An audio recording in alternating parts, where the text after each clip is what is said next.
In 1934, President Franklin D. Roosevelt creates a New Deal for crime. The main point in the National Firearm Act is the first federal gun control law, which restricts a $200 tax on manufacturing and sales of machine guns. Every single sale that was made to be recorded in the National Registry no matter what. 4 years later, in 1938, Roosevelt has received approval of the National Firearm Act. This law that passed means that you need a license to own a gun and record of who they sell the gun to. After the assassination of President John F. Kennedy in 1963, they fought the Omnibus Crime Control Safe Street Act and the Gun Control Act of 1968. This act prohibits all convicted felons, drug users, and the mentally ill from buying guns. After this was passed, you would need a license to own a firearm, but they also raised the age to 21 years old to own one. In 1986, Congress passed the Firearm Owner Protection Act. An amendment is also passed banning civilian ownership of machine guns that manufactured after May 19, 1986. The law stopped the government from making a national registry of gun ownership. The Brady Handgun Violence Prevention Act in 1993. If you want to own a firearm, you will need a background check. These checks run through the National Instant Criminal Background Check System, also known as the NICS. A year later, in 1994, the Violent Crime Control and Law Enforcement Act happened. The law does not apply to weapons that are already in legal possession. In 2003, they passed the amendment that stops law enforcement from releasing data to the public about firearms that were purchased. In 2005, President George Bush signed the Protection of Law, Commerce, and Arms Act. This gives gun manufacturing immunity from civil lawsuits filed over crimes committed with firearms. In 2008, the Supreme Court holds an individual's right under the Second Amendment to possession firearms in federal enclaves for traditionally laws purpose such as self-defense within the home. This banned all handguns. Finally, in 2012, since the Brady Law has been passed in 1994, there has been over 156 million background checks under the law. 18 years later, they still reject millions of people that are still trying to purchase guns. Two propositions in gun control. Two major perspectives in the debate. Number one, gun violence and mass shootings as a cultural artifact, the gun enthusiast perspective. Number two, gun violence and mass shootings are more prevalent due to lax regulations, the pro-gun control perspective. A closer look at the gun enthusiast perspective. Guns don't kill people, people do. Gun violence is the result of a cultural appetite encouraged by popular entertainment. Good guys with guns, more armed guards and armed citizens will help prevent and deter criminals and mass shootings. A closer look at the pro-gun control perspective. Availability of firearms has an impact on gun violence and mass shootings. Restrictive firearms regulations can save lives by imposing background checks or stricter conditions for access to firearms. What the research says. Through analysis at the international and national level, gun access predicts death by guns. This result is consistent across cultures amongst 25 advanced democracies and 50 states in the United States, regardless of cultural background. Interestingly, in the southern United States, the gun culture actually predicts the rate of murders by firearms. During the 10-year-long ban on assault weapons and large-capacity magazines, the federal assault weapons ban, which ended in 2004, total mass shootings, total victims, and total injuries and fatalities were substantially lower than during the 10-year periods that preceded and succeeded the gun ban. There is absolutely no evidence that suggests more armed guards or armed citizens reduced or stopped any of the 73 mass shootings studied. Quote, between the beginning and end of a typical rampage, the only interruption that makes a shooter pause is the need to reload or research for new targets, end quote. Quote, the limitation of ammunition capacity saves lives more than targeting specific models of weapons, end quote. My conclusions. The previous conclusions from research are seen directly in the recent mass shooting in Las Vegas. Number one, the shooter did not have to reload very often due to the quantity and ammunition capacity of the firearms used, thus was able to have a maximum number of fatalities and injuries during the mass shooting. Number two, the shooter was in a position to where he did not have to search for more targets, thus making it near impossible for victims to escape the barrage of gunfire. Number three, the physical position of the shooter also gave him a clear advantage because it was near impossible for police or armed civilians to intervene in the situation.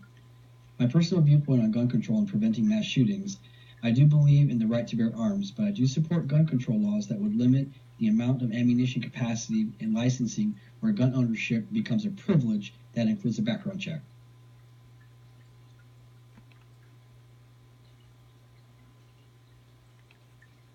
In this part of the presentation, I would like to give some background information on gun-related crimes.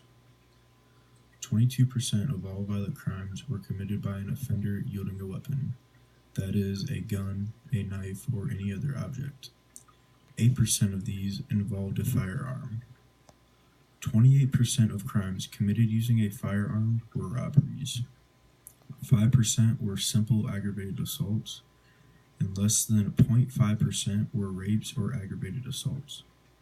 To compare those numbers, 8% of sexual crimes committed with a weapon used knives. In simple aggravated assaults, knives had an equal percentage of use compared to firearms, 5%, and other weapons comprised 7%. Next, I would like to present my slide about crimes involving guns. Now, what I want to focus on the most of these two charts are the number of fatalities by guns.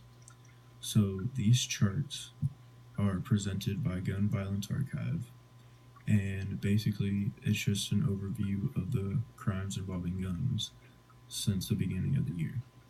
The number of incidents involving a gun has been around 48,000.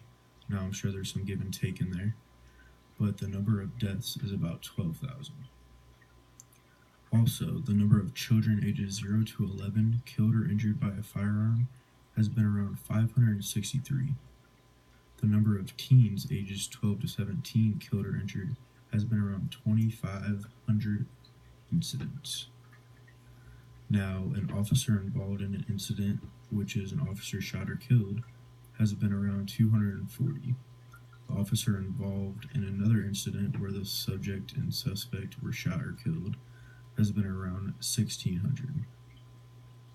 Now, some of these have been intentional shootings, which it doesn't say if it is involved in a death, but I'm sure it was an injury, has been around 1,500.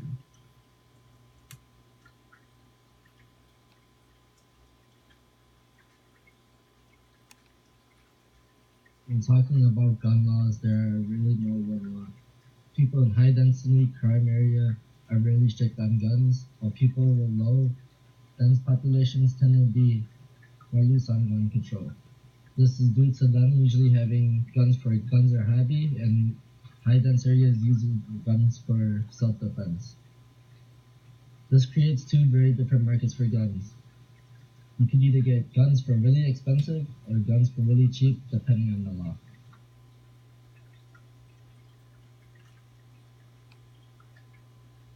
This is a map of how guns are usually banned. Low density populations to high density populations.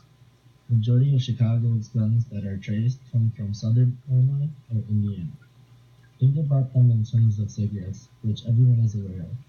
You could get 3 cartons for the price of 1 if you just make that drive to Indiana. It's the same concept with guns, however, guns are regulated by serial numbers.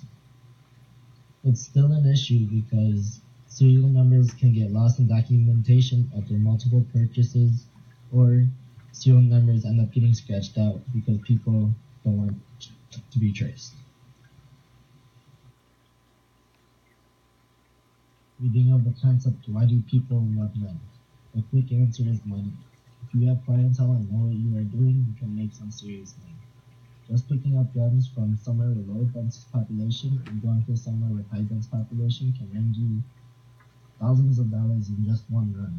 However, it's a very dangerous job. You can either get robbed, thrown in jail, or even worse, end up dead.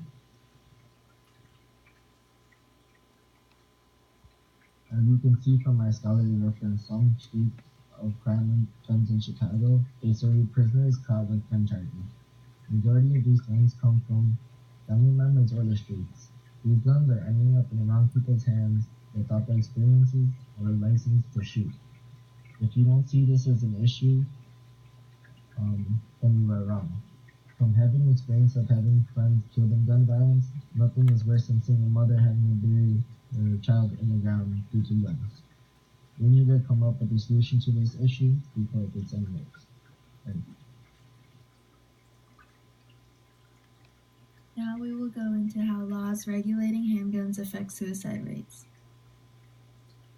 Some of the specific laws that have a major effect on suicide rates include a waiting period for completing handgun purchases, mandatory background checks at the point of transfer or before acquiring a permit to purchase them from private sellers, a requirement that privately owned handguns must be locked, at least in some circumstances, and the restriction of the open carrying of handguns. From the journal article cited below, researchers have found that in 2013, states with less handgun regulations showed an increase in suicide rates. Laws restricting access to firearms are associated with a reduction in firearm suicides and in the overall suicide rate in the United States. More than half of suicide deaths in 2013 resulted from self-inflicted gunshot wounds. Now we will look at the statistics from around the world. Although there are many different variables that could have an effect on firearm suicide rates, it is still important to see how different the data is in other countries. This chart compares America to other countries that have made guns illegal or have more strict laws in place. As you can see, there would be a large impact on the suicide death rate if more regulations were in place in every state. Looking at the chart, you can see that suicides overall would decrease by 20 to 38%. And the firearm suicides could decrease by 82% if the laws were more strict. Racism and its influences with gun control. Racism ties with policy preferences and behaviors. Opposition to gun control is much stronger in whites than African Americans. It has been said that social cultural factors such as fear of African American violence may be involved with gun ownership and with resistance to gun controls. African Americans are overrepresented in the crime statistics and media portrayals of violent crimes. Thus, whites stating self-protection and safety as a primary argument for owning guns and resisting gun reform. Most recent data says 53% of whites want to protect the right to own guns, whereas only 24% of African Americans do. Whites also report twice the rate of personal gun ownership, along with having a gun at home. In a study using data from the ANES racial resentment, a common measure of racial prejudice is correlated with both gun ownership and opposition to gun control. For each 1 point increase on the 5-point racial resentment scale, there is a 50% increase in the odds of owning a gun. Similarly, those who score high on racial resentment are 25% less likely to support making it more difficult to buy a gun than whites who score low. In conclusion, the results show that greater racism in a person relates to the odds of having a gun at home and greater opposition to gun control. It is almost 2018 and it is insane how racism still exists. I believe in the right to bear arms, but to have no restrictions on weapons because of a fear of another race is unnecessary. Gun control shouldn't be influenced by racism. The pros and cons of college students having concealed carry on campus. The pros. If there was ever an active school shooter and students were allowed to carry a gun on campus, less injuries and fatalities would occur. Many of the students would feel safer while attending class, which in turn could make college life less stressful. The crime statistics have shown that the comparison between states that have strict gun laws and the ones who don't have about the same crime rates. The cons. There could be an increased amount of injuries at parties where students have been drinking on the weekends. You wouldn't be able to know who wanted a gun to defend themselves or if they wanted it to harm other people. Some people may refuse to come to class because they don't agree with guns and want stricter gun control. In conclusion, the pros of having guns on campus outweigh the cons. There could be many lives or prevented injuries that could be stopped by allowing guns onto college campuses. This could help put an end to this epidemic of school shootings.